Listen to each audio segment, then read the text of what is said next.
I'm Damien from Enneagram Life, and today I'm going to talk about Enneagram Type 7 and how they won't commit to doing anything on a particular date. Basically, if you're like, what are you doing tomorrow, to an Enneagram Type 7, they might say nothing. I don't have any plans. Or I don't know. Or give some sort of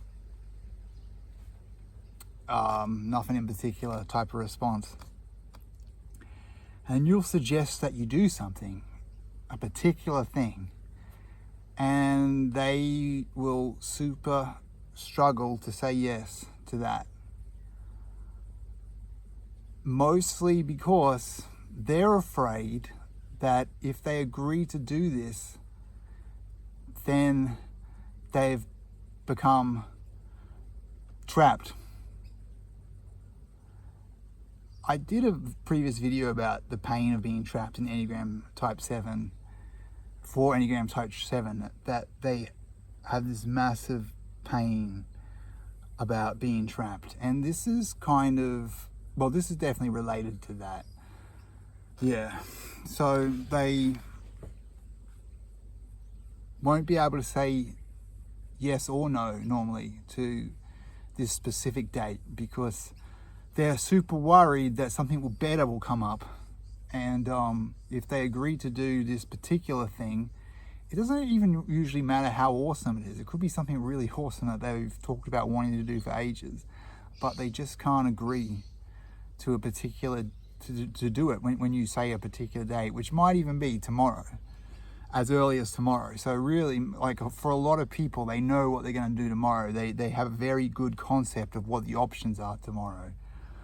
And even if this person, this Type 7, like I'm talking really the really bad ones here, like the really bad ones, even if you live on an island and it's with a really tiny population. And so the possible things you could be doing the next day are very, very limited. The chance of something unusual popping up is almost zero, but they will struggle so hard to commit to doing something because of that fear that something better will come up. And that feeling that they don't want to be stuck having to do this thing because they might be stuck. They might have to do it, whereas they want to only do it if they feel like doing it at that moment. Yeah. Often when I knew this Type 7, but it applies to pretty much all Type 7s.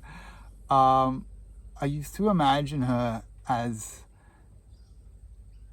like an expression of her, right? Like, I guess Indians, or I should say Native Americans, would say a spirit animal. I used to imagine her spirit animal was like a wild horse that just galloped across the plain. That's how she wanted to live life. Just galloping, constantly on the move. Not in any one place at a particular, not staying in any one place. And actually travel is one of the things that they often really enjoy. But at the same time, if they have to commit some way in order to make that travel happen, like they have to, buy a ticket, or they have to make a decision to agree to a certain job in another country, they're really going to struggle to do any of those sort of commitment things where they have to agree on something and be confined, be trapped, be committed to a particular thing. Yeah. And I did a video where I talked about, I think I call it a quirk for Type 2s, where they often used, let me just check my notes. They often used, like, it was hard to get this Type 2 to agree to go to a particular place. But it was different, right? Because that type 2, they kept bringing up this meeting, this outing, this intended outing, which they may never have done with me, but and who knows whether they intended on doing, but they would always bring this up. They were bringing it up, and they were bringing it up as maybe to check, to go to this particular rib restaurant. That's what they kept bringing this up to me. Kept going on about going to this particular rib restaurant, this type 2, and they would always mention it. And then I would mention it. Well, let's go on the weekend, and then they didn't want to commit to that. But so they would be bringing this up to me as a way of checking to signify that they have a particular relationship with me, something like that. So that's why they kept suggesting that we go to this rib restaurant together, but they never actually followed through with it. And that's different to what I've just talked about with the type 7 not agreeing to do any particular thing. So it's for different reasons, it's motivated for different reasons. But there's some similarity there some of the time, right? So you might want to watch that video about the Enneagram Type 2s. Let me just check.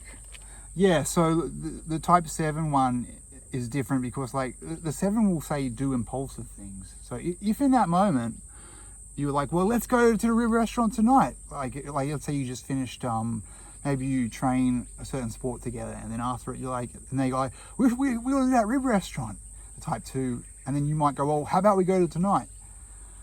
I mean, that Type 2, that particular sort of level of Type 2, very good chance they'll say no, because they were using that outing as just a kind of a confirmation that they have a particular relationship with you, a connection type thing. It's just a way to check that you actually like them, kind of thing. But the Type 7 will do impulsive things, in the moment right then. If you say to the Type 7 right then, let's go play frisbee in the park or anything, right? Let's go to a certain bar. Let's drive a few hours away and see if this nursery has a particular plant. They will do impulsive things like that, because that's in the moment right then. But what I'm saying, but this Type 7, they don't want to commit to something where beyond feeling their feelings right now. Yeah, so tomorrow they don't know how they're going to feel. They don't know if they want to go to that particular nursery. They don't know if they want to go to that particular restaurant or whatever.